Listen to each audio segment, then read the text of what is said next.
আমরা এখন একসাথে সবাই মঙ্গলাচরণ করব। কৃষ্ণ কীর্তন গান নর্তন পরৈ প্রেমামৃতাম্ব নিধি ধীরা ধীরা জন প্রিয় প্রিয় করো নির্মৎসর পূজিত শ্রী চৈতন্য কৃপা বর ভুবি ভুবো বারা বহান্তারক বন্দে রূপ সনাতন রঘুযুগ শ্রীজীব গোপালক নানা শাস্ত্র বিচারণৈক নিপুণ সদ্ধর্ম সংস্থাপক লোকানাং হিতকারিণ ত্রিভুবনে মান্যই শরণ্যাকর রাধা কৃষ্ণ পদারবিন্দ ভজনানন্দেন মত্তালিক বন্দে রূপ সনাতন রঘুযুগ শ্রীজীব গোপালক অন্যাবিলাসিতা শূন্যং জ্ঞান কর্মাদি অনাবৃতম আনুকূল্যেন কৃষ্ণানো শীলনং ভক্তিরুত্তমা সর্বোপাধি বিনির্মুক্তং তৎপরত্বেন নির্মলম ঋষিকেন ঋষিকেশ সেবনং ভক্তিরুচ্যতে অত শ্রীকৃষ্ণ নামাদি ন ভবেৎ গ্রাহ্যমিন্দ্রিয়ৈ শ্রবণমুখো হি জিহ্বাদ স্বয়মেব স্ফুরত্তদ অনাসক্তস্য বিষয়ান যথার্হমুপযুঞ্জতঃ নির্বন্ধ কৃষ্ণ সম্বন্ধে যুক্তং বৈরাগ্যমুচ্যতে প্রাপঞ্চিকতয়া বুদ্ধ্যা হরি সম্বন্ধি বস্তুনঃ মুমুক্ষু বিপরিত্যাগো বৈরাগ্যং ফল্গুকত্ততে ইহা যস্য হরে দাস্যে কর্মণা মনসা গিরা নিখিলাসপ্পবস্তাসু জীবন মুক্ত স উচ্যতে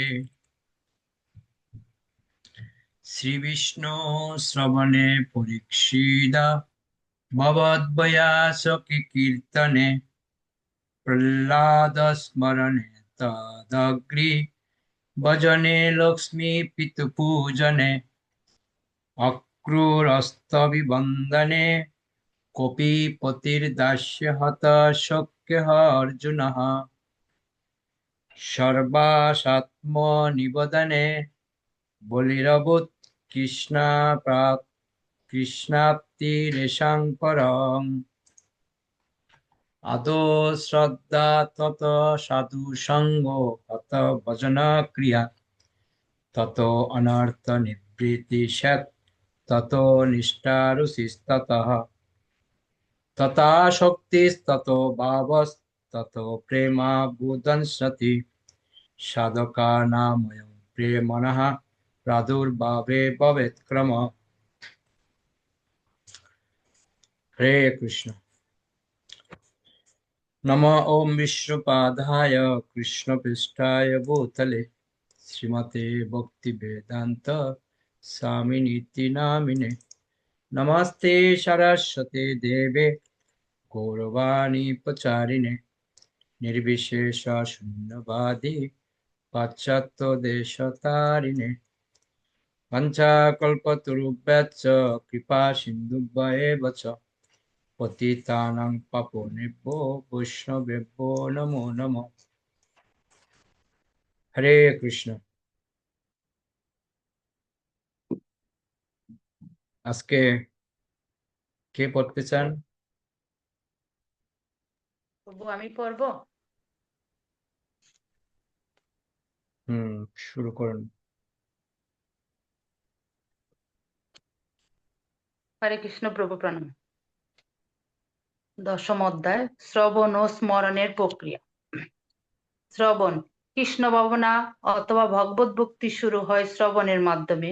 সমস্ত মানুষকেই ভক্ত গোষ্ঠীতে এসে ভগবানের কথা শ্রবণ করার সুযোগ দেওয়া উচিত। ভগবত ভক্তির পথে উন্নতি সাধন করার জন্য এই শ্রবণের পদ্ধতি অত্যন্ত গুরুত্বপূর্ণ। কেউ যখন শব্দ ব্রহ্ম শ্রবণ করার জন্য তার কর্ণ বিবরকে যুক্ত করেন, তখন তিনি শীঘ্রই পবিত্র হন এবং তার হৃদয় কলুষমুক্ত হয়। শ্রী চৈতন্য মহাপ্রভু এই শ্রবণের মাহাত্ম্যের উপর গভীর গুরুত্ব আরোপ করেছেন। এই শ্রবণ বদ্ধ জীবের হৃদয় পবিত্র করে, যার ফলে তিনি অচিরেই ভগবত ভক্তিতে যুক্ত হতে পারেন এবং ভগবত তত্ত্ববিজ্ঞান সম্বন্ধে অবগত হতে সমর্থ হন। গুরুর পুরাণে অতি সুন্দরভাবে শ্রবণের মহিমা বর্ণনা করে বলা হয়েছে, জড়জগতের বন্ধনে আবদ্ধ জীবের অবস্থা ঠিক একটি সর্প দংশনে অচেতন মানুষের মতো। কারণ এই দুইটি অচেতন অবস্থায় মন্ত্রের প্রভাবে নিরাময় হতে পারে। কোনো মানুষকে যখন বিষাক্ত সর্প দংশন করে, তখন তৎক্ষণাৎ তার মৃত্যু হয় না। প্রথমে সে অচেতন ভাবে আচ্ছন্ন হয়ে থাকে।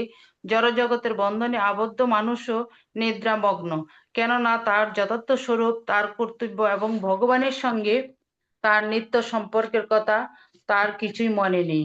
তাই বদ্ধ জীবন মানে হচ্ছে মায়া সর্পের দংশনে অচেতন কৃষ্ণ ভক্তি বিহীন মৃতপ্রায় জীবন। কিন্তু এই তথাকথিত সর্প দংশনে মৃতপ্রায় মানুষদের মন্ত্র উচ্চারণের প্রভাবে পুনরুজ্জীবিত করা যায়। এই মন্ত্রবিদ্যায় অনেক বিশারদ আছেন। ঠিক তেমনি হরে কৃষ্ণ কৃষ্ণ কৃষ্ণ হরে হরে, হরে রাম রাম রাম হরে হরে, এই মহামন্ত্র শ্রবণ করার ফলে যে কেউ মৃতপ্রায় অচেতন অবস্থা থেকে পুনরায় কৃষ্ণ ভাবনাময় স্বরূপে পুনরুজ্জীবিত হতে পারেন। শ্রীমদ্ ভাগবতের চতুর্থ স্কন্ধে 29 অধ্যায়ে 40 নম্বর শ্লোকে ভগবানের লীলা শ্রবণের মহিমা সম্বন্ধে শ্রীল সুখদেব গোস্বামী পরীক্ষিতকে বলেছেন, হে রাজন, যে স্থানে মহান আচার্যরা ভগবানের অপ্রাকৃত লীলাসমূহ আলোচনা করেন, সেই স্থানে বাস করা উচিত এবং সেই সমস্ত মহাত্মাদের মুখচন্ড থেকে নিশ্চিত কৃষ্ণলীলা রসসুধার দ্বারা কর্ণপুটের মাধ্যমে অহর্নিশি পান করা উচিত। কেউ যদি ঐকান্তিক আগ্রহের সঙ্গে এইভাবে সেই অপ্রাকৃত শব্দ তরঙ্গ শ্রবণ করেন, তাহলে অচিরেই তিনি ক্ষুধা, তৃষ্ণা, ভয়, সুখ ও বদ্ধ জীবনের মোহাচ্ছন্ন অবস্থা থেকে অবশ্যই মুক্ত হবেন। ভগবান শ্রী চৈতন্য মহাপ্রভু এই কলিযুগে আত্মস্বরূপ উপলব্ধির পন্থারূপে ভগবানের নাম শ্রবণের প্রক্রিয়াকে বর্ণনা করেছেন। পুরাকালে যেমন বেদ পাঠ করে শাস্ত্রের বিধিনিষেধ যথাযথভাবে অনুশীলন করা হতো, তা এই কলিযুগের মানুষের পক্ষে সম্ভব নয়। কিন্তু কেউ যদি মহান ভক্ত ও আচার্যদের মুখ নিঃসৃত বাণী ঐকান্তিক আগ্রহের সঙ্গে শ্রবণ করেন, তাহলে তার ফলে তিনি সব রকমের জড় কলুষ থেকে মুক্ত হতে পারেন। তাই শ্রী চৈতন্য মহাপ্রভু নির্দেশ দিয়ে গেছেন, কেবল ভগবানের শুদ্ধ ভক্তের মুখারবিন্দ থেকে ভগবানের বাণী শ্রবণ করার জন্য। ভগবানের নাম করে যারা পয়সা রোজগার করে, তাদের কথা শুনলে কোনো কাজ হবে না। যারা যথার্থই তত্ত্বদ্রষ্টা আত্মজ্ঞানী, তাদের কাছ থেকে ভগবানের কথা শুনলে কৃষ্ণ লীলা রসের অমৃতের ধারা আমাদের কর্ণপুটে প্রবাহিত হতে থাকে। পূর্ববর্তী শ্লোকে এই দৃষ্টান্তটি দেওয়া হয়েছে। ভগবদ গীতাতেও বলা হয়েছে, কৃষ্ণ ভাবনায় ভাবিত হওয়ার ফলে বিষয়াসক্ত মানুষ বিষয়ের বন্ধন থেকে মুক্ত হতে পারে। মানুষ যতক্ষণ পর্যন্ত কোনো উত্তম কার্যে লিপ্ত না হয়, ততক্ষণ পর্যন্ত সে তার তুচ্ছ কার্য থেকে বিরত হতে পারে না। প্রাকৃত জগতে জীব প্রকৃতির মায়িক কার্যকলাপের বন্ধনে আবদ্ধ হয়ে রয়েছে, কিন্তু ভগবত ভক্তির দিব্য কার্যকলাপের মহৎ আনন্দ আস্বাদন করলে তখন স্বল্প সুখদায়ক জড় কার্যকলাপের প্রতি আর কোনো আসক্তি থাকে না। কুরুক্ষেত্রের রণাঙ্গনে অর্জুনকে শ্রীকৃষ্ণ যে উপদেশ দিয়েছিলেন, সাধারণ মানুষের কাছে মনে হবে সেটি যেন দুই বন্ধুর মতো কথোপকথন, কিন্তু প্রকৃতপক্ষে তা পরমেশ্বর ভগবান শ্রীকৃষ্ণের মুখচন্ড থেকে নিঃসৃত অমৃতের ধারা। সেই অমৃত প্রবাহ অর্জুন শ্রবণের মাধ্যমে গ্রহণ করেছিলেন এবং তার ফলে তিনি সব রকম জড় সমস্যার মোহ থেকে মুক্ত হয়েছিলেন। শ্রীমদ্ ভাগবতে দ্বাদশ স্কন্ধে তৃতীয় অধ্যায়ে 15 নম্বর শ্লোকে বলা হয়েছে, যে মানুষ উত্তম শ্লোক ভগবান শ্রীকৃষ্ণের প্রতি সদ্য ভক্তি লাভের অভিলাষী, তার কর্তব্য হচ্ছে সর্বক্ষণ তার অপ্রাকৃত গুণাবলীর মহিমা শ্রবণ করা। তার ফলে অবশ্যই হৃদয়ের সমস্ত কলুষ বিদরিত, ভগবানের কৃপার প্রত্যাশী হওয়া। শ্রীমদ্ ভাগবতে দশম স্কন্ধে 14 অধ্যায় 8 নম্বর শ্লোকে বলা হয়েছে, হে প্রভু, যে মানুষ সমস্ত দুঃখ দুর্দশাকে তার পূর্বকৃত পাপকর্মের ফল বলে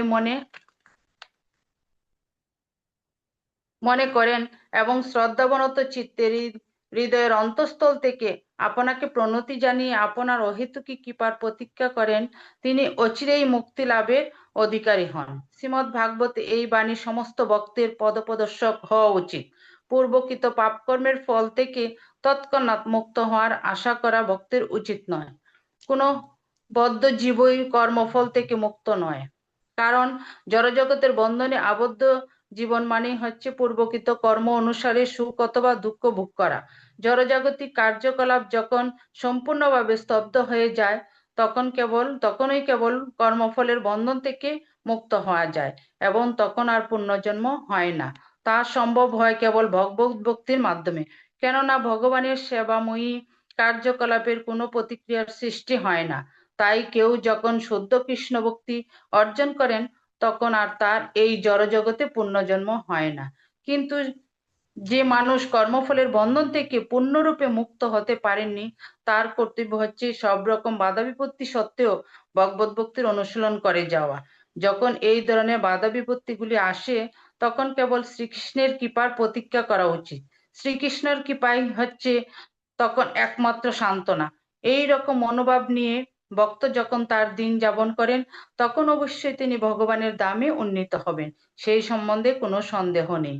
এই ধরনের কার্যকলাপের মাধ্যমে তিনি ভগবানের ধামে প্রবেশ করার যোগ্যতা অর্জন করেন। এই শ্লোকে এই সম্বন্ধে ধায়বাক কথাটি ব্যবহার করা হয়েছে। ধায়বাক কথাটি অর্থ হচ্ছে ন্যায়সঙ্গতভাবে পুত্রের পিতার সম্পত্তির উত্তরাধিকারী হওয়া। ঠিক তেমনি শুদ্ধ ভক্ত সমস্ত বাধা বিপত্তি সত্ত্বেও কৃষ্ণ ভাবনাময় অপ্রাকৃত ধামে প্রবেশ করার যোগ্যতা অর্জন করেন। স্মরণ, যে কোনো ভাবে কেউ যদি তার চিত্ত শ্রীকৃষ্ণের সঙ্গে তার নিত্য সম্পর্কে চিন্তায় নিবদ্ধ করেন, তাকে বলা হয় স্মরণ। এই স্মরণ সম্বন্ধে বিষ্ণু পুরাণে খুব সুন্দর করে বলা হয়েছে, কেবলমাত্র পরমেশ্বর ভগবানকে স্মরণ করার ফলে জীবের সর্ব অভীষ্ট সিদ্ধ হয়। তাই সেই অজ নিত্য শাশ্বত পরমেশ্বর ভগবানকে আমি স্মরণ করতে চাই। পদ্মপুরাণেও এই স্মরণ সম্বন্ধে বিশ্লেষণ করে বলা হয়েছে, পরমেশ্বর ভগবান শ্রীকৃষ্ণের শ্রীপাদপদ্মে আমি আমার সশ্রদ্ধ প্রণতি নিবেদন করি, কারণ জীবিত অবস্থায় বা মৃত্যুর ক্ষণে কেউ যদি তাকে স্মরণ করেন, তাহলে তিনি সব রকমের পাপ থেকে মুক্ত হন। ধ্যান, হরি বল। ধ্যানের অর্থ হচ্ছে ধন্যবাদ। হরি বল। হরে কৃষ্ণ। ওকে, খুব সুন্দর। মাতাজি যতটুকু করেছে এর মধ্যে কোন পয়েন্টটা ভালো লেগেছে সেটা 1 মিনিটের মধ্যে শেষ করবেন, বেশিক্ষণ না। ঠিক আছে? কি পয়েন্ট ভালো লেগেছে সেটাই বলবেন, মনের ভাষায়, নিজের ভাষায়। উজ্জ্বল বর্ণ প্রভু। হরে কৃষ্ণ প্রভু প্রণাম। এখানে শ্রবণের কথা ভালো লেগেছে। শ্রবণটা আমাদের ভগবত ভক্তি শুরু হয় শ্রবণের মাধ্যমে। ভগবত কথা শ্রবণের মাধ্যম দিয়ে আমাদের ভক্তি শুরু হয়, এবং এই শ্রবণের মাধ্যমে মানে মৃত প্রায় মানুষও জেগে ওঠে। যেমন উম, গৌরাঙ্গ মহাপ্রভু যখন হরিনাম করতে করতে মানে জ্ঞান শূন্য হয়ে যান, তখন ওনার কানে যখন হরিনাম দেওয়া হতো তিনি তখন জাগ্রত হয়ে উঠতেন। এরকম শ্রবণের এত মাহাত্ম্য দেওয়া হয়েছে এখানে। হরে কৃষ্ণ প্রণাম। হরি বল। সর্বরূপা মাতাজি।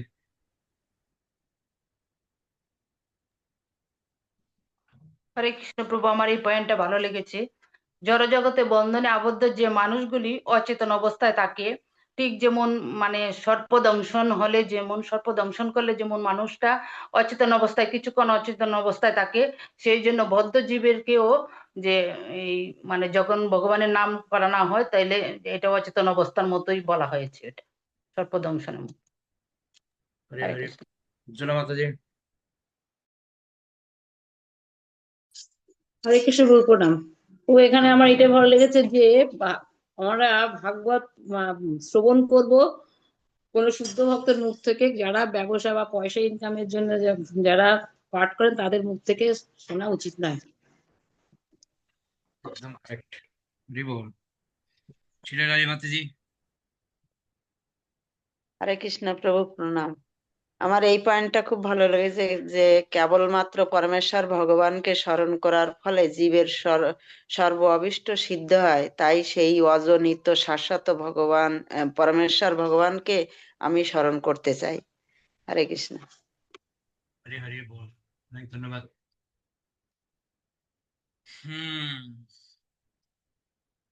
আমরা এখন ধ্যান থেকে শুনবো। ধ্যান স্মরণ বন্ধ হয়ে গেছে।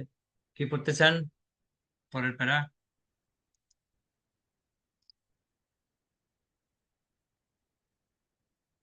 পড়বো। পড়ুন। হরে কৃষ্ণ প্রভু। ধ্যানের অর্থ হচ্ছে পরমেশ্বর ভগবানের রূপ, গুণ, লীলা আদি চিন্তায় মনকে নিমগ্ন করে তার সেবায় যুক্ত হওয়া। রূপহীন, গুণহীন কোনো কিছু কল্পনা করা বা শূন্যের কল্পনা করা ধ্যান নয়। বৈদিক শাস্ত্রের নির্দেশ অনুসারে ধ্যানের অর্থ হচ্ছে পরমেশ্বর ভগবান বিষ্ণু রূপ দর্শন, দর্শনের চিত্তকে সম্পূর্ণরূপে নিবদ্ধ করা।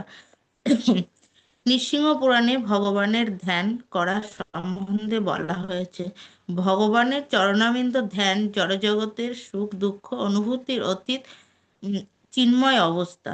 এই ধ্যানের প্রভাবে মহাপাপীও তার পাপকর্মের ফল থেকে মুক্ত হতে পারে।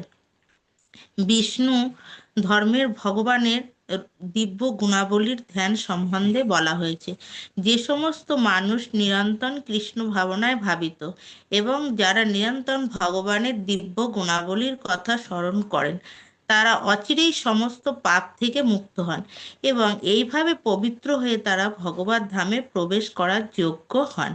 পক্ষান্তরে বলা যায়, সর্বত্রভাবে পাপমুক্ত না হলে ভগবত ধামে প্রবেশ করা যায় না। পাপমুক্ত হওয়া যায় কেবলমাত্র ভগবানের রূপ, গুণ, লীলা ইত্যাদি স্মরণ করার মাধ্যমে। পদ্মপুরাণে ভগবানের লীলা স্মরণ করা সম্বন্ধে বলা হয়েছে, যে মানুষ নিরন্তর ভগবানের অমৃতময় লীলা ও অদ্ভুত কার্যকলাপের চিন্তায় সর্বক্ষণ মগ্ন, তিনি অবশ্যই সব রকমের জড় কলুষ থেকে মুক্ত হন। কতগুলি প্রাণে প্রমাণিত হয়েছে যে যদি কোনো মানুষ কেবল ভগবানের সেবায় ধ্যান করেন তার সর্ব অভীষ্ট সিদ্ধ হয় এবং তিনি প্রত্যক্ষভাবে পরমেশ্বর ভগবানকে দর্শন করতে পারেন। এই সম্বন্ধে বৈবর্ত পুরাণে একটি সুন্দর কাহিনী আছে। দক্ষিণ ভারতে প্রতিষ্ঠানপুর নামক স্থানে একজন ব্রাহ্মণ বাস করতেন। তিনি খুব একটা অবস্থাপন্ন ছিলেন না, কিন্তু তিনি সব সময় মনে করতেন, পূর্বজন্মের আমি নিশ্চয় অনেক পাপ করেছিলাম, তাই শ্রীকৃষ্ণের ইচ্ছায় আমি পর্যাপ্ত ধনসম্পদ লাভ করতে পারিনি। এই কথা মনে করে তিনি সর্বক্ষণ আত্মতৃপ্তি থাকতেন। তাই তার দরিদ্রতার জন্য তার হৃদয়ে লেশ মাত্রও গ্লানি ছিল না এবং তিনি অত্যন্ত শান্তিতে জীবনযাপন করতেন।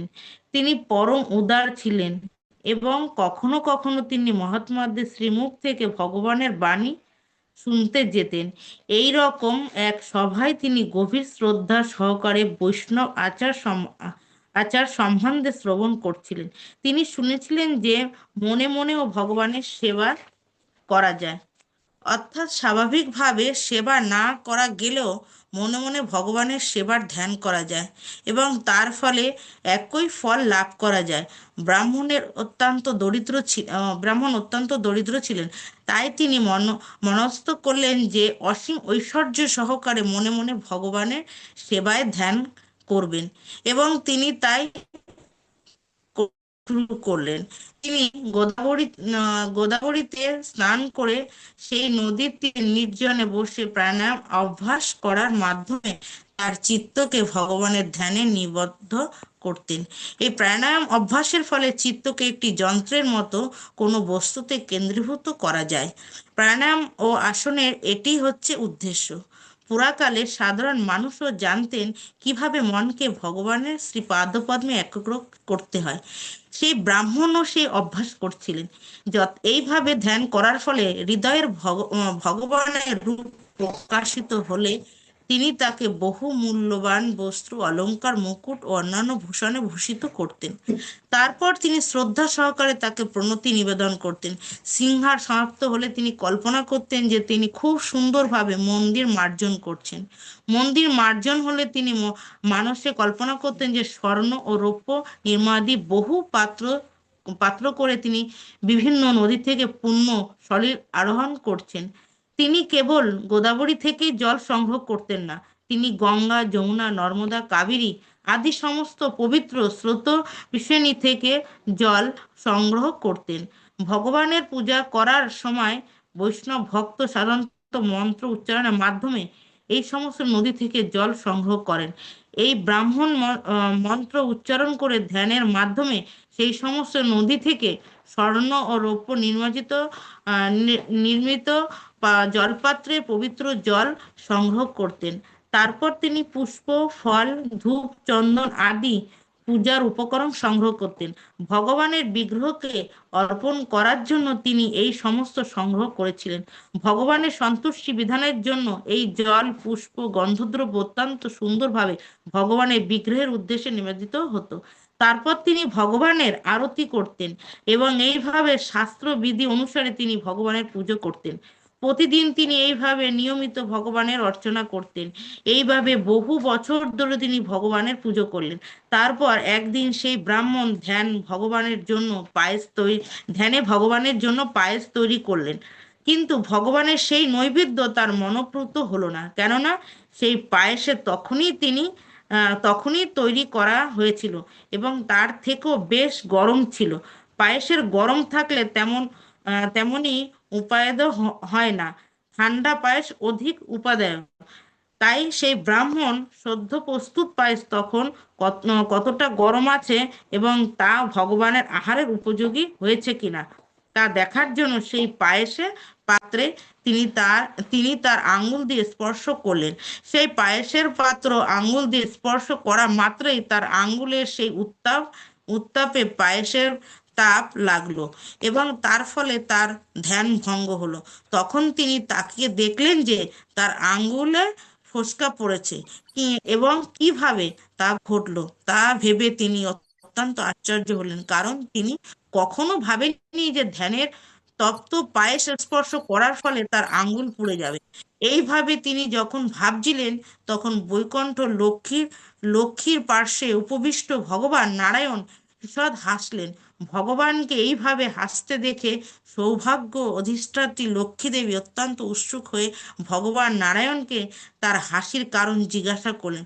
ভগবান তৎক্ষণাৎ তার সেই প্রশ্নের উত্তর দিলেন না।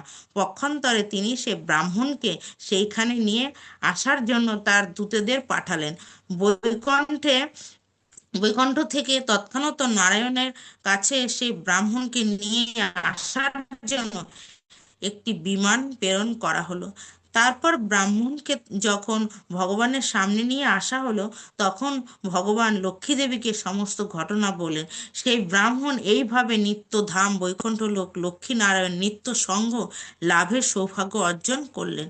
এবং এর থেকে বোঝা যায় যে ভগবান সর্বব্যাপ্ত। যদিও তিনি তার ধাম বিরাজ করছেন, কিন্তু তবুও তিনি সর্বত্রই রয়েছেন। যদিও তিনি বৈকুণ্ঠ ছিলেন, কিন্তু তবুও সে ব্রাহ্মণ যখন ধ্যানে তার পূজা করছিলেন, তখন তিনি তার হৃদয়ে বিরাজ করেছিলেন। এইভাবে আমরা বুঝতে পারি যে ধ্যানের মাধ্যমে যখন ভগবানকে কিছু অর্পণ করা হয়, তখন তিনি তা গ্রহণ করেন এবং তার ফলে আমাদের অভীষ্ট সিদ্ধ হয়। হরি বল, অনেক ধন্যবাদ। হা হা হৃদয় জুড়িয়ে গেল, চিন্তা নেই। কিছু না প্রভু থাকলেও। এইটা খুব ভালো লেগেছে প্রভু, আমার এইটাই পায়েসের এটাই খুব ভালো লেগেছে ওনার ধ্যানে। ওকে, হরি হরি বল। ধ্যানের মধ্যে আমরা আছি এখন। অচ্যুত অচিন্ত প্রভু বলুন। হরে কৃষ্ণ প্রভু প্রণাম। বলছি এই পায়েসের গল্প আরো একটা আছে না? আর কি? একটাই তো গল্প। সনাতন গোস্বামী না রূপ গোস্বামী ছিল? ওটা তো বৃন্দাবন। আলাদা, ওটা তো রাধারানী স্বয়ং এসে রান্না করে দিয়েছিল। না না, না যে পায়েস হচ্ছে হাত পুড়ে গেছিল একজনের আঙ্গুল করতে গিয়ে, দুজনে এরকম হয়েছে তো। আর এরকম কোনো ঘটনা আর একটা আছে মনে হয়। না না, আমি শুনিনি। আমি শুনেছি রূপ গোস্বামীর যেটা সেটা পায়েস খেতে ইচ্ছে করেছিল সনাতন গোস্বামী, সেটা রাধারানী এসে করেছিল। আমি পাইনি। এটাই হচ্ছে ভক্তি রসের সাথে কতটাই ক্লাস উদাহরণ দেওয়া হয়। আর যদি থাকে প্রমাণ দেবেন তাহলে হয়ে যাবে। ওকে, সুশীলা মাতাজি। হ্যাঁ, হরে কৃষ্ণ প্রভু, প্রণাম প্রভু। বলছি পায়েসের গল্প আল্লাহনাথেতেও আছে, যেটা যে গল্প ওটাও তো পায়েসের গল্প। আর আমার যেটা ভালো লেগেছে, যেমন আমি বলছি যে এক জায়গায় আছে না, নৃসিংহ পুরাণে ভগবানের ধ্যান করার সম্বন্ধে বলা হয়েছে, ভগবানের চরণাবিন্দে ধ্যান জড় জগতের সুখ দুঃখ এবং অনুভূতির অতীত চিন্ময় অবস্থা। এই ধ্যানের প্রভাবে মহাপাপীও তার পাপ কর্মের ফল থেকে মুক্ত হতে পারে। এটা খুবই ভালো লেগেছে। আর এক জায়গায় ভালো লেগেছে আমার, যেখানটা যেটা বলছেন যে যে মানুষ নিরন্তর ভগবানের অমৃতময় লীলা ও অদ্ভুত কার্যকলাপের চিন্তায় সর্বক্ষণ মগ্ন, তিনি অবশ্যই সব রকমের জড়কলুষ থেকে মুক্ত হন। এই দুটো আমার ভীষণ ভালো লেগেছে, এই দুটো কথা। ওকে, উজ্জ্বল বর্ণ হরে প্রভু। কৃষ্ণ, প্রণাম। প্রণাম। হরে কৃষ্ণ প্রভু প্রণাম। প্রভু এই পায়েসের গল্প থেকে আমরা এটাই বুঝতে পারি যে আমরা যদি আমরা মানে ভগবানের ফিজিক্যালি সেবা যদি নাও করতে পারি, আমরা ধ্যানের মাধ্যমে বা মানুষে ভগবানের সেবা করলে ভগবান সেটা গ্রহণ করেন, এটাই বুঝতে পারি। ওকে, হরে কৃষ্ণ প্রভু প্রণাম। দেখুন, আমরা যে সমস্ত ব্রাহ্মণরা রয়েছে যারা পূজা করছে ভগবানের, তো ষোড়শ উপাসনে যারা পূজা করে, তো ওখানে মানসিক ভাবে করতে হয় মানস পূজা। অলরেডি আমরা মানস পূজা ভক্তরা করে মানসে, ষোড়শ উপাসনে পূজা করে মানসে। তো অলরেডি তো আমরা করছি মানসিক ভাবে পূজা, যে ভগবানকে আমরা স্মরণ করে তার স্মরণে পুষ্প দিচ্ছি। যদিও রান্নাটা করছে না, কিন্তু এমনকি ভোগটাও দেয়া হয় মানুষে ভগবান। যারা ষোড়শ উপাসনে প্রতিদিন যারা বিগ্রহকে স্নান করায় বা বিগ্রহকে যারা পূজা অর্চনা করে, তাদের এটা করতে হয় মানসিক পূজা। ওকে, শিলাডালি মাতাজি। হরে কৃষ্ণ প্রভু প্রণাম। আমার এই পয়েন্টটা ভালো লেগেছে যে যে সমস্ত মানুষ নিরন্তর কৃষ্ণ ভাবনায় ভাবিত এবং যারা নিরন্তর ভগবানের দিব্য গুণাবলীর কথা স্মরণ করেন, তারা অচিরেই সমস্ত পাপ থেকে মুক্ত হন এবং এভাবেই পবিত্র হয়ে তারা ভগবত ধামে প্রবেশ করার যোগ্য হন। এই পয়েন্টটা আমার খুব ভালো লেগেছে। হরে কৃষ্ণ। উজ্জ্বলা মাতাজি।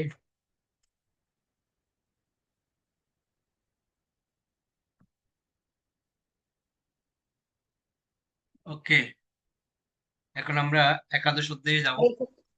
হরে কৃষ্ণ প্রভু, আমরা কি এখনো এই স্তরে আসতে পারছি যে মানুষে পূজা করার, যে ভগবানের পায়েস রান্না করে দিব, এটা করে দিব না না মানুষে? না, মানসিক পায়েস করা না, মানস পূজা। যারা বিগ্রহ সেবা করে না, তো বিগ্রহ সেবা যারা করে, ওর মধ্যে অলরেডি মানে ভগবানকে স্নান করানোর পর তো ভগবানকে যে আভূষণ পরানো, এভরিথিং সবকিছুর মধ্যে একটা মানস পূজা আছে। মানসে ভগবানকে পূজা করা, ওটা স্তরের ব্যাপার না। ওটা বিগ্রহ সেবা যারা করে তাদের করতে হয় মানস পূজা। বুঝতে পারলেন? শক্তি রাধিকা মাতাজি।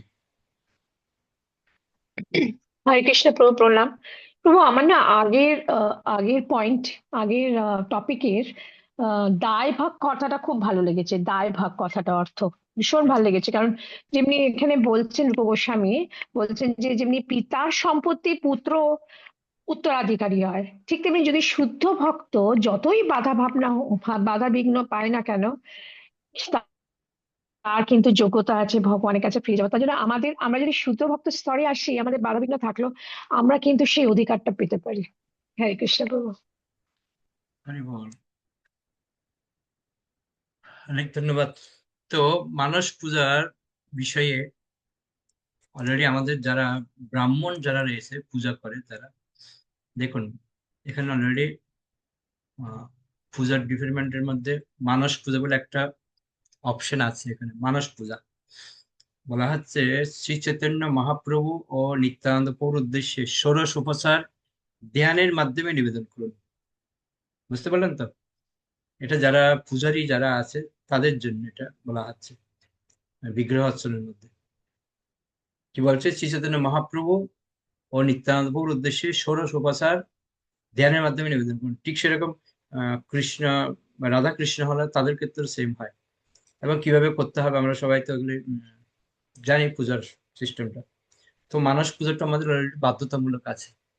ওটা আমাদের বিশেষ করে ব্রাহ্মণ দীক্ষিত ভক্ত যারা তারা তো করেই, এবং অনেকে বিগ্রহ সেবা যারা করে তাদের মধ্যেও এটা করতে হয় মানস পূজা। ওকে, আমরা একটু চলে এগোই। মোটামুটি এখানে খুব সুন্দর ধ্যানের বিষয়গুলো আমাদের প্রত্যেকেরই উপলব্ধির বিষয়। সুমিত্রা মাতাজি কিছু বলছেন? হরে কৃষ্ণ, প্রণাম প্রভু। প্রভু, দুদিন আগে যেটা পড়েছি সেখান থেকে একটা প্রশ্ন ছিল, বলতে পারবো প্রভু? না, আমরা ব্যাকে যেতে চাইছি না, আবার আমাদেরকে ব্যাকে যেতে হবে। আমরা এখন সামনের দিকে এগোচ্ছি। ওটা মানে ক্লিয়ার হয়নি আমার, এর জন্য আর কি। ঠিক আছে, পরে বলবো। ঠিক আছে। ঠিক আছে, আমাদের ক্লাস যখন শেষের দিকে তখন আপনি বলবেন, আপনার প্রশ্ন শুনুন। ওকে, আমরা তাহলে এখন এগোই। একাদশ অধ্যায় আমরা এখন পাঠ করব। কে পাঠ করতে চান একাদশ অধ্যায়? প্রভু আমি পড়বো। হ্যাঁ, করুন না। একাদশ অধ্যায় ভগবত ভক্তির বিভিন্ন অঙ্গ। দাস্য সকাম কর্মীদের মতো কর্মফল অর্পণকেই দাস্য বলা হয়, কিন্তু শ্রীল রূপ গোস্বামী প্রমুখ বৈষ্ণব আচার্যদের মতে কোনো না কোনো ভাবে নিরন্তর ভগবানের সেবায় যুক্ত থাকাই হচ্ছে দাস্যের স্বরূপ। স্কন্দ পুরাণে বলা হয়েছে যে কর্মকাণ্ড ও বর্ণাশ্রম আচরণকারী হচ্ছেন ভগবত ভক্ত, কিন্তু ভক্ত যখন সরাসরি ভাবে তার সমস্ত কর্ম ভগবানকে অর্পণ করেন তখন তাকে ভগবত বা শুদ্ধ ভক্ত বলা হয়। যারা সকাম কর্মে যুক্ত অথবা বর্ণাশ্রম ধর্ম অনুসরণ করছেন তারা শুদ্ধ ভক্ত নন, কিন্তু তবুও যেহেতু তারা তাদের কর্মের ফল ভগবানকে অর্পণ করছেন তাই তাদের ভক্ত বলে স্বীকার করা হচ্ছে। কিন্তু কেউ যখন সব রকম কামনা বাসনা রহিত হয়ে ভগবত প্রেমের বশবর্তী হয়ে স্বতঃস্ফূর্ত ভাবে ভগবানের সেবা করতে থাকেন তখন তাকে শুদ্ধ ভক্ত বলে গণ্য করা হয়। এই জড় জগতের বন্ধনে আবদ্ধ সমস্ত বদ্ধ জীবই কিছু না কিছু পরিমাণে এই জড় জগতের উপর আধিপত্য করতে চায়। কর্মকাণ্ডীয় বিধি নিষেধ ও বর্ণাশ্রম ধর্ম অনুশীলন করার ফলে বদ্ধ জীব তার কামনা বাসনা অনুসারে এই জড় জগৎকে ভোগ করে তার ইন্দ্রিয় তৃপ্তি জনিত সুখ উপভোগ করতে পারে এবং ধীরে ধীরে পারমার্থিক স্তরে উন্নীত হতে পারে। বর্ণ আশ্রমের অন্তর্গত অনেক কর্তব্য রয়েছে যা কৃষ্ণ ভাবনাময় ভক্তিযোগের অঙ্গ। গৃহস্থ উক্ত বৈদিক কর্ম বৈদিক ভক্তি উভয়েই অনুশীলন করেন, কারণ এই দুটি কার্যই শ্রীকৃষ্ণের সন্তুষ্টি বিধানের জন্য অনুষ্ঠিত হয়। গৃহস্থ ভক্ত শ্রীকৃষ্ণের সন্তুষ্টি বিধানের জন্য বৈদিক নির্দেশ অনুসারে কর্তব্য কর্ম করেন। আমরা পূর্বেই আলোচনা করেছি যে পরমেশ্বর ভগবানের সন্তুষ্টি বিধানের উদ্দেশ্যে যে কর্ম করা হয় তা হচ্ছে ভগবত ভক্তি। ভগবত ভক্তির অধিকারীর যোগ্যতা বর্ণনা করেছিল রূপ গোস্বামী বলেছেন, নব্য ভক্ত তার ভগবত প্রেমের মাত্রা অনুসারে জড় জাগতিক কার্যকলাপের প্রতি বিরক্তি অনুভব করেন, কিন্তু তবুও যদি ইন্দ্রিয় তৃপ্তি জনিত কার্যকলাপের প্রতি আসক্তি থাকে তাহলে সেই সমস্ত কার্যকলাপের ফল শ্রীকৃষ্ণকে অর্পণ করা উচিত। এই ভাবকে বলা হয় দাস্য ভাব। পরমেশ্বর ভগবান হচ্ছেন প্রভু এবং তার সেবক হচ্ছে ভৃত্য। নারদীয় পুরাণে এই দাস্য ভাবকে চিন্ময় গুণাবলী বর্ণনা করে বলা হয়েছে, যে মানুষ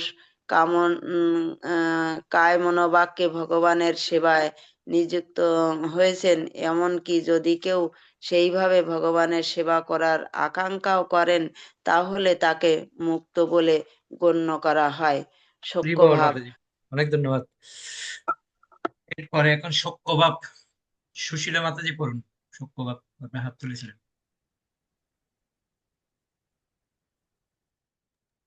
হরে কৃষ্ণ প্রভু প্রণাম। সখ্য ভাবকে দুইটি ভাগে ভাগ করা হয়েছে। প্রথমটি হচ্ছে ভগবানের অন্তরঙ্গ সেবক এবং দ্বিতীয়টি হচ্ছে ভগবানের শুভাকাঙ্ক্ষী। ভগভক্তিতে যাদের সুদৃঢ় বিশ্বাস হয়েছে তারা নিঃসংশয়ে সচিদানন্দময় জীবন লাভ করার জন্য ভগভক্তির বিধি নিষেধগুলি যথাক্রমে পালন করেন। দ্বিতীয় প্রকারের ভগভক্ত পরমেশ্বর ভগবানের শুভাকাঙ্ক্ষী হন। ভগবদ গীতায় বলা হয়েছে, ভগবানের বাণী প্রচারকেরা হচ্ছেন ভগবানের সবচাইতে প্রিয় পাত্র। যে মানুষ ভগবদ গীতায় নিগুড় তত্ত্বজ্ঞান জনসাধারণের কাছে বিতরণ করেন তিনি শ্রীকৃষ্ণের এত প্রিয় যে সমগ্র মানব সমাজের কেউ তার তুল্য হতে পারে না। মহাভারতে দ্রৌপদী বলেছেন, হে গোবিন্দ, তুমি প্রতিজ্ঞা করেছো যে তোমার ভক্তের কখনো বিনাশ হবে না।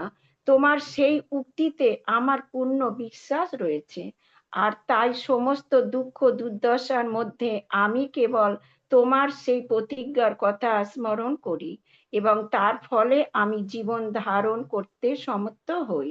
এই উক্তি তাৎপর্য হচ্ছে দ্রৌপদী ও পঞ্চপাণ্ডবেরা তাদের তাদের জাতি ভাই দুর্যোধনের দ্বারা নানাভাবে উৎপীড়িত হয়েছিলেন।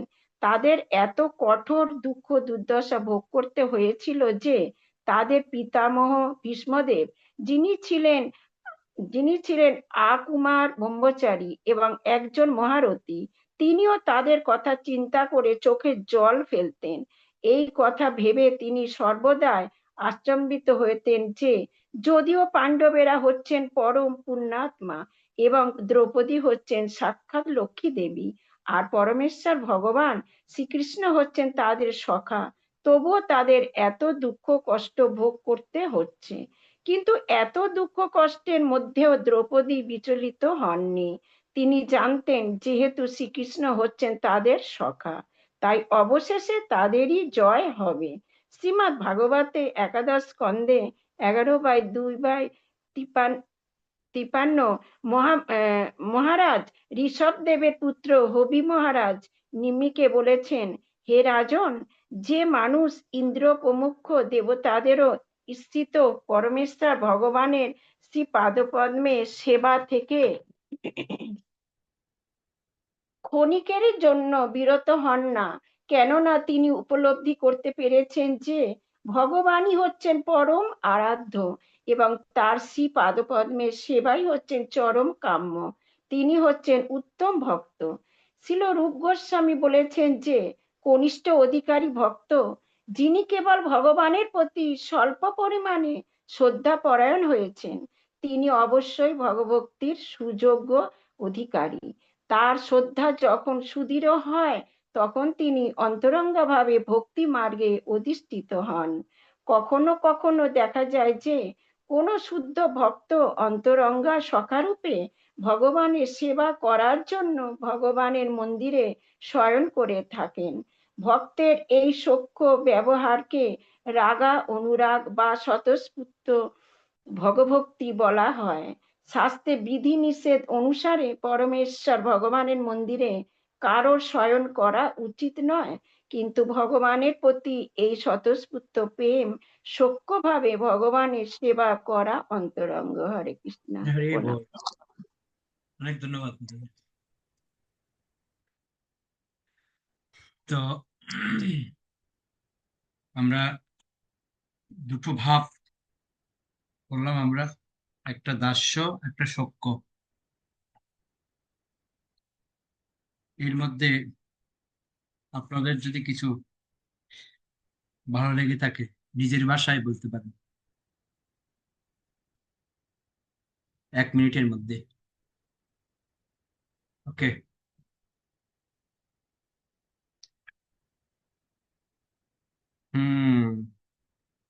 আমাদের স্তর কোনটাতে আছে আমরা, সেটা হচ্ছে কথা। সুশীলা মাতাজি বলুন। হরে কৃষ্ণ প্রভু প্রণাম। আমি যেটা বুঝেছি প্রভু, যে আমরা যারা যারা ভগবানের সেবায় যুক্ত থাকবে তারাই দাস, ভগবানের দাস। কারণ আমরা প্রণাম করার সময় বলি দাসের দাসের দাসের দাসের দাসের দাসের দাসের দাসের দাস হতে পারি না। হরে কৃষ্ণ।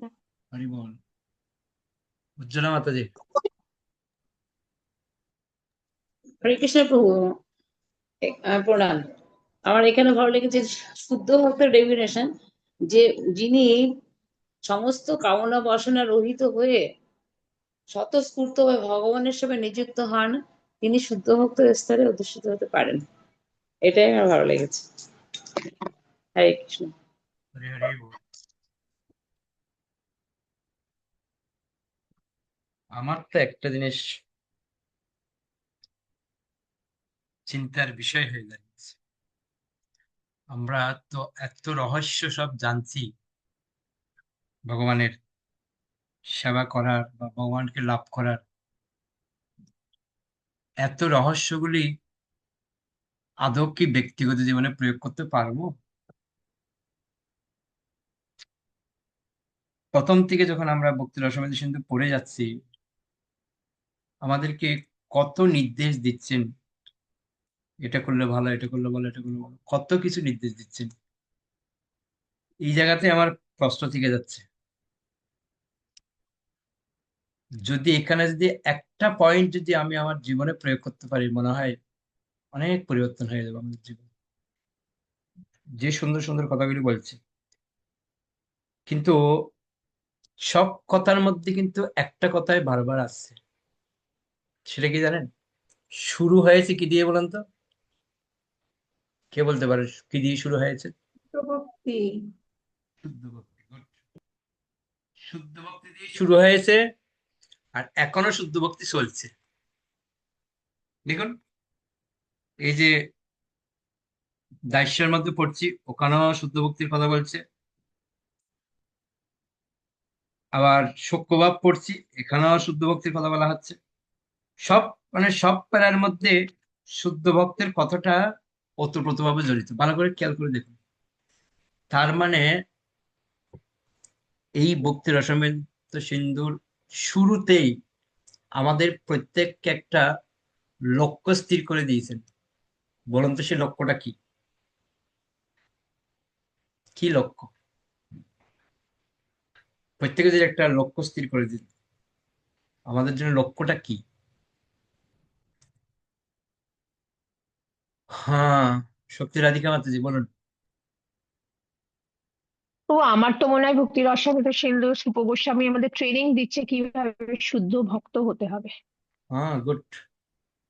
একটাই আমাদেরকে পয়েন্ট দিয়েছে, শুদ্ধ ভক্ত কি করে হতে হয়।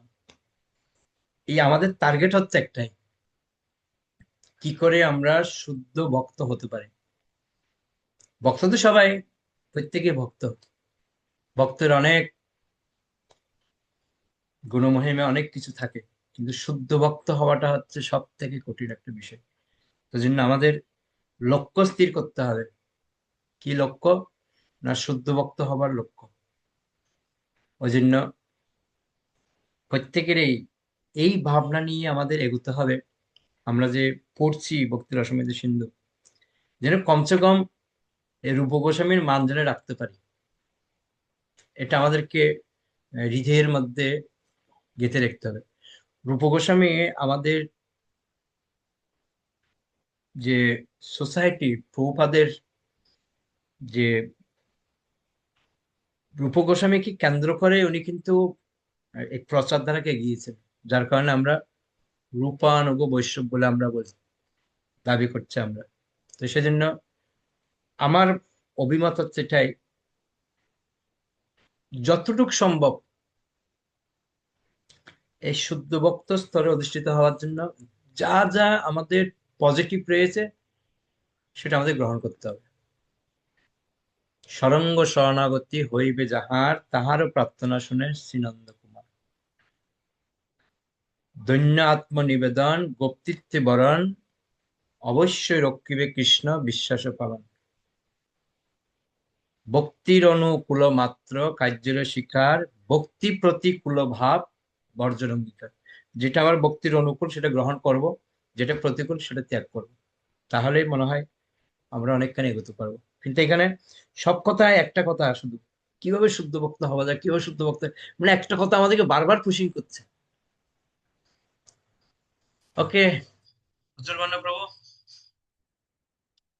হরে কৃষ্ণ প্রভু প্রণাম। একটু আগে সুশীলা মাতাজি বলে গেলেন যারা যারা ভগবানের সেবা করছেন তারাই ভগবানের দাস। তো প্রভু আমরা যারা মানে যারা ভগবানের সেবা করছে না তারা কি ভগবানের দাস নয়? কি মনে হয় আপনার? না মাতাজি বলে গেলেন এই জন্য আমি প্রশ্নটা করছি। আমরা সবাই তো ভগবানের দাস আমার মনে হয়।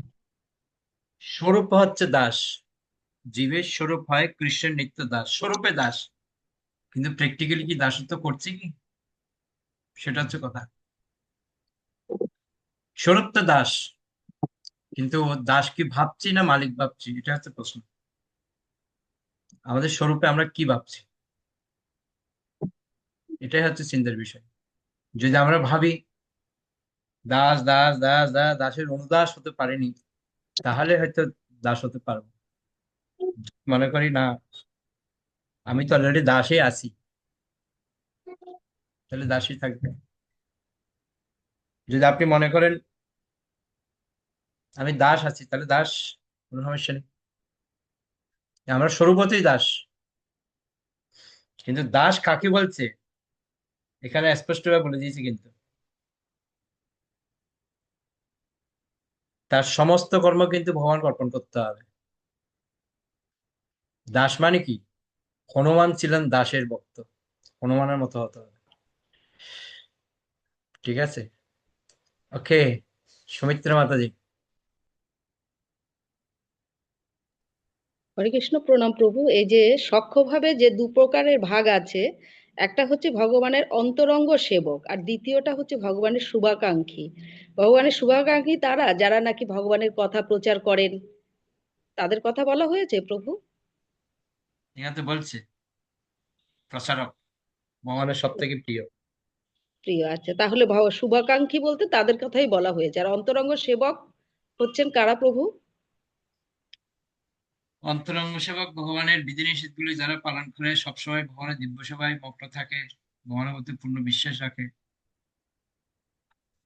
হরে কৃষ্ণ। আর দ্রৌপদী যেরকম পূর্ণরূপে বিশ্বাস রেখেছে কৃষ্ণের প্রতি, কৃষ্ণই সবকিছু করবেন, অবশ্যই রক্ষিবে কৃষ্ণ বিশ্বাস ও পালন,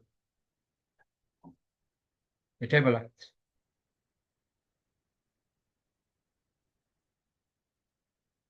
ওকে, আমরা তাহলে শেষ করি। কারো কোনো প্রশ্ন, কোনো বিষয় বুঝতে অসুবিধা? দেখুন, একটা বিষয় সবাই মাথায় রাখবেন, আমরা এখানে কেউ পাণ্ডিত্য জাহির করতে আমরা কেউ আসিনি। আর এই ক্লাস করার উদ্দেশ্য হচ্ছে আমাদের পাণ্ডিত্য অর্জন করা নয়, এই ক্লাস করার উদ্দেশ্য হচ্ছে আমাদের এই রূপ গোস্বামী যেটা দিয়েছেন সেটা আমাদের জানা। তো এর মধ্যে অনেকের মনে হয় একটা প্রশ্ন আসতে পারে, না আমি যদি পড়ি যদি ভুল হয় বা আমার আহ, উচ্চারণ যদি আহ, বুঝতে অসুবিধা হয় কি মনে করবে সবাই। দেখুন, কে তোমাকে কবে কি কথা কহিবে সে কথা ভাবিলে আর কি চলিবে, পরের কথায় কিবে আসে যায় মিছে জায়গা তুমি পেও না। তো কে কি বলবে না বলে সেটা আমার দেখার বিষয় না, আমার পড়তে ভালো লাগবে, আমি পড়বো, এটা হচ্ছে নিয়ম। অনেক অনেক কিছু বলবে, সেটা আমরা কানে তুললে হবে না। আমরা, আমাদের লক্ষ্য হচ্ছে একটাই, যে শুদ্ধ ভক্ত হওয়া, এটাই আমাদের লক্ষ্য নিয়ে আমাদের এগোতে হবে। ওকে, অচ্যুত চিন্তা প্রভু কি বলছেন? বলছি প্রভু, একটা বর্ডার বাইরে একটা মাহাত্ম্যের একটা শব্দ মানে জানি না, বলবো? না, আমাদের সময় নেই, 1 মিনিট টাইম আছে আমাদের, সম্ভব না আনসার দেওয়া। আমরা শেষ করবো এখন। ওকে, বৈষ্ণব প্রণাম করে শেষ করি আমরা তাহলে। বাঞ্ছা কল্পতরুভ্যশ্চ কৃপা সিন্ধুভ্যেব চ পতিতানাং পাবনেভ্যো বৈষ্ণবেভ্যো নমো নমঃ। অনন্ত গৌর বৈষ্ণববৃন্দা কি যায়, নিত্যায় গৌর প্রেমানন্দে হরি হরি বল। আমি একটা প্ল্যান করেছি, আমরা একটা প্রশ্ন উত্তর পর্ব আমরা একটা দিন রাখবো, তাহলে সবার যদি প্রশ্ন এরকম তৈরি হয় তাহলে আমরা একদিন রাখতে পারি প্রশ্ন। আমি আশা করছি প্রথম খণ্ড যদি শেষ হয় তাহলে আমরা একটা প্রশ্ন রাখবো, সেই সাথে দেখি কি করা যায়। ওকে, হরে কৃষ্ণ।